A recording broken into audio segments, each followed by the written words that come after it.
किंजल कुमारी। Channel को subscribe करके बने रहिए न्यूज गुरु के साथ। बढ़ते हैं आज की ताजा खबर की ओर। अवैध निर्माण को ध्वस्त करने पहुंचे आसनसोल नगर निगम की विशेष टीम।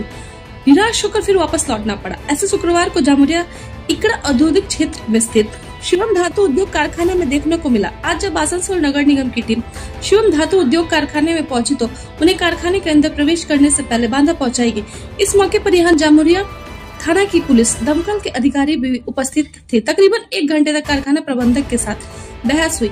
इसके बाद फिर आसनसोल नगर निगम की टीम कारखाने के अंदर प्रवेश कर सके, इसके बारे में उन्होंने आसनसोल नगर निगम के कानूनी सलाहकार रबीउल इस्लाम से बात की। उन्होंने कहा कि राज्य सरकार के निर्देश अनुसार आसनसोल नगर निगम कहीं पर भी अवैध निर्माण को बर्दाश्त नहीं करेगी। विभिन्न औद्योगिक क्षेत्रों में यह देखना जा रहा है कि कारखाने की तरफ से नगर निगम में जितने निर्माण की अनुमति ली गई उसमें ज्यादा इलाके में निर्माण किया जा रहा है। यहाँ इस तरह से कुछ निर्माण किया जा रहे हैं जो श्रमिकों के लिए खतरनाक हो सकते हैं। नगर निगम की तरफ से लगातार पिछले 2 वर्षों से ऐसे कारखाना मालिकों को नोटिस दिया जा रहा है। कहा जा रहा है कि अगर कारखाना प्रबंधक जामुरिया अदा कर जब तक कारखाना प्रबंधक द्वारा कोई कदम नहीं उठाया गया तब आसनसोल नगर निगम की तरफ से ये अभियान चलाया जा रहा है।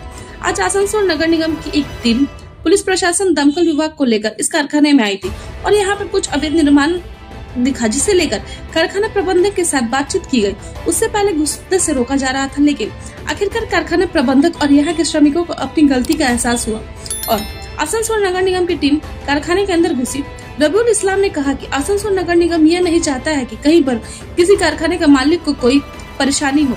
राज्य सरकार की तरह आसनसोल नगर निगम भी चाहता है कि इस क्षेत्र में औद्योगिकरण और आगे बढ़े, लेकिन यहाँ पर जो उद्योग लग रहे हैं उनको नगर निगम के नियमों का पालन करना होगा। कारखाना पर जुर्माना लगाया गया। आज कारखाना प्रबंधक की तरफ से एक रकम जमा की गई। हालांकि कारखाना द्वारा किसी रकम दी गई इसका खुलासा रबीउल इस्लाम ने नहीं किया। उन्होंने साफ कहा है कि आसनसोल नगर निगम किसी भी निर्माण को तोड़ना नहीं चाहता, लेकिन यह भी सच है कि कारखाना मालिकों को नगर निगम के नियम के अनुसार काम करना होगा। हालांकि इस बारे में जब वे कारखाने के जनरल मैनेजर शुभदास से बात की तो उन्हें साफ साफ कहा कि उन्होंने अपने कारखाने में कोई अवैध निर्माण नहीं किया। बने रहिए हमारे साथ। ब्यूरो रिपोर्ट, न्यूज गुरु, आसनसोल। আজকে আমরা এই মুহূর্তে এখানে শিবম ধাতু কারখানার মধ্যে রয়েছি। আমাদের আসানসোল পৌর নিগমের একটা নির্দিষ্ট নিয়ম রয়েছে, বিল্ডিং প্ল্যান বা যে কোনো কারখানার যে কোনো স্যাংশন প্ল্যানের ব্যাপারে।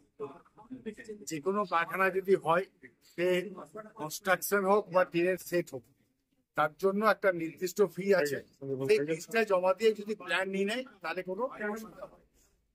কিন্তু যদি কেউ নির্দিষ্ট কোনো জায়গায় একটা প্ল্যান নিল, আবার কিছু জায়গাটা ছেড়ে দিল, সেই জায়গায় প্ল্যান নিল না, এটাতে কিন্তু মারাত্মক অসুবিধা।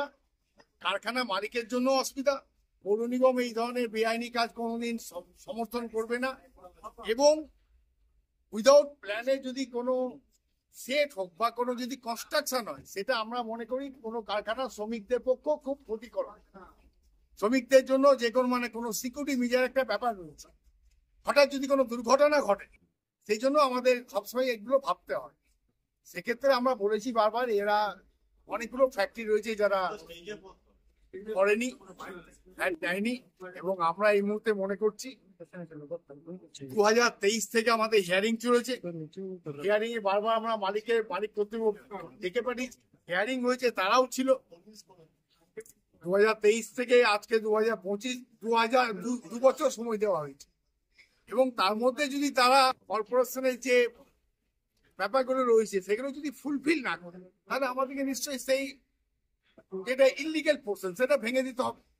আদারওয়াইজ আমরা বলেছিলাম, হয় আপনারা ভেঙে দিন, আর তারা আপনারা কিন্তু আমাদের যে নির্দিষ্ট একটা পোর্ট অফ কাউন্সিল মিটিং হয়েছে, সেখানে ফাইনের ব্যাপার আছে, সেই ফাইনটা আপনারা দিন। এনারা রিকোয়েস্ট করেছেন, লিখিত দিয়েছেন, একটা ফাইন এরা দিচ্ছেন, এবং ফাইন যেহেতু দিচ্ছেন সেই জন্য আমরা চাই সবসময় আসানসোল পৌর নিগম বলুন আর পশ্চিমবঙ্গ সরকার বলুন, ফ্যাক্টরি থাকবে, কারখানা চলবে। কারখানা, শিল্প তালু, এগুলো হচ্ছে আমাদের এই সরকার, বর্তমান সরকারের আমাদের প্রধান বৈশিষ্ট্য। আমরা চাইছি বিভিন্ন জায়গাতে শিল্প তালু গড়ে উঠুক, কিন্তু নির্দিষ্ট নিয়মের মধ্যে দিয়ে, নির্দিষ্ট যে শর্তাবলী রয়েছে, যে প্ল্যানের ব্যাপারগুলো, অন্যান্য যে সমস্ত গুরুত্বপূর্ণ যে ব্যাপারগুলো সবগুলো ফুলফিল করে কারখানাকে সৌহার্দ্যপূর্ণ পরিবেশের মধ্যে দিয়ে, পরিষ্কার পরিচ্ছন্ন পরিবেশের মধ্যে দিয়ে কর্মীদের যাতে স্বার্থ রক্ষা হয়, সেই স্বার্থ রক্ষার জন্য সেরকম পরিবেশ তৈরি করে কারখানাগুলো রয়েছে। তারা কিন্তু সমস্ত সব সরকারি অর্ডার নিয়ে এসছে, কর্পোরেশনে অর্ডার রয়েছে। কেউ যদি সেরকম ভাবে বাধা দেয়, বাধাপ্রাপ্ত যদি হয়, আইনে পথে চলবে, আইনের বাইরে কেউ নয়। আজকে তো বাধাপ্রাপ্ত হয়েছে, তারা ভুল স্বীকার করেছে, আমাদের অন্যায় হয়েছে, আমরা বুঝতে পারিনি। এবং দেখুন, মানুষ মাত্রই ভুল হয়, এবং আমরা যদি ক্ষমা না করে সমস্ত ব্যাপারটাই যদি যুদ্ধর মধ্যে নিয়ে যাই, তাহলে কোনো কিছু সবকিছু সমস্ত গড়ে ওঠে না। অবশ্যই দেখুন, একটা কথা বলি, একটা মানুষের কাছে একটা কারখানায় যখন আসবো, কি জন্য এসছি, কেন আজকে এসছি, কি জন্য আমরা এখানে জেসিবি নিয়ে এসছি, কেন ফায়ার ব্রিগেড এসছে, কেন পুলিশ এসছে, সেগুলো তো কেউ জানতেই চাই, জানতে পারতো, আমরা জানাতে পারতো, আমরাও জানিয়েছি। এগুলো হচ্ছে আলোচনা। এই আলোচনার মধ্যে দিয়ে একটা সমাধানের রাস্তা বেরিয়ে আসে, সেই সমাধানের পথেই পৌর নিগম হেঁটেছে। বলে এইগুলো হচ্ছে টোটাল অ্যাকাউন্টসের ব্যাপার। আমাদের অনেক বেশ কয়েক কোটি টাকা বাকি আছে, এবং সেই অ্যাকাউন্টস ডিপার্টমেন্ট আমাদের হিসেব করছে এখনো, এবং ওরাও অ্যাকাউন্টসের সঙ্গে যোগাযোগ করে একটা টাকা তারা দিচ্ছে দরকার। কথা বলি, আপনি যদি আপনি কোশ্চেনটা করছেন, আপনি উত্তরটা দিয়ে দিচ্ছেন। ব্যাপারটা হচ্ছে, একটা মানুষকে যদি কোনো কিছু যদি ভুল করে, আমি তো সঙ্গে সঙ্গে আসানসোল পৌর নিগম যে সমস্ত সংস্থাগুলো রয়েছে, আমরা হচ্ছে মানুষের সেবামূলক কাজ করি, পরিষেবা। এই পরিষেবা দিতে গিয়ে যখন কোনো সামনে পারি কোনো মানুষ যদি কোনো ইললিগেল বিল্ডিং করে, কোনো কারখানায় যদি ইললিগেল কোনো সেট করে, তার বিরুদ্ধে যদি সেগুলো আমাদের জানাতে হবে, এবং আমরা জানিয়েছি। এবং কেউ যদি সামান্য দেরি করে, তার জন্য আমরা চিঠি দিয়েছি। এবং তার জন্য তো এক্ষুনি আপনি যদি বলেন এক্ষুনি সমস্ত কিছু ভেঙে চুরে গুড়িয়ে দেওয়া হোক, আমরা ভাঙার মধ্যে বিশ্বাস করি না, আমরা গড়ার মধ্যে বিশ্বাস রাখি। আমরা সমস্ত কারখানা মালিককে বলছি, আপনারা আপনাদের পেপার ঠিক করে নিন, সমস্ত পেপারগুলো ঠিক করে আপনারা কারখানাকে সুস্থভাবে চালান। এইটা হচ্ছে বর্তমান পশ্চিমবঙ্গ সরকার এবং আসানসোল পৌর নিগমের আমাদের একমাত্র লক্ষ্য। তার সাথে পদক্ষেপ চলবে। ইসলাম, আইনি কর্মকর্তা, আসানসোল হলো খুব ওনাদের সাথে শেষে কোঅপারেটও করলেন আমাদের সাথে। আমি প্রথমে কথা বললাম যে দেখুন, এই জিনিসটা করা ঠিক না, কারণ আমি এখানে 200 ওয়ার্কার আমার এখানে কাজ করে, কাজ করে। আপনি এখানে এইভাবে ভাঙবেন, সবাই তো এখানে বলবে যে আমরা তাদের আমি খাবার কোথা থেকে জোগাবো। আমি তো একটা প্ল্যান চালাচ্ছি না, আমি কোটি কোটি টাকা ট্যাক্স দিচ্ছি।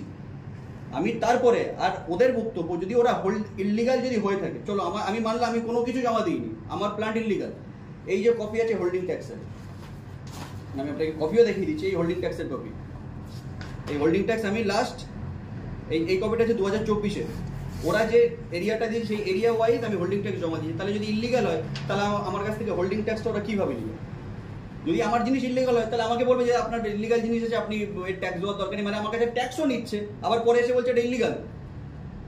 এটা তো কোনো যৌক্তিযুক্ত কথা হতে পারে না। তো ওদের সাথে কথাবার্তা হলো, তো আমরা এটা লাস্টে এটা ডিসকাশনে আসলাম, যে জিনিসগুলো আমাদের যে আননেসেসারি আছে, যে জিনিসগুলো ওদের কাছে নোটিশে নেই, যেটা মানে হয়তো 100%-এর 0.01%, আমি বললাম যে ঠিক আছে, আপনারা আপাতত একটা অ্যামাউন্ট জমা দিচ্ছি, ঠিক আছে। সেই অ্যামাউন্টটা আমি ওদেরকে জমা দিয়ে দিয়েছি।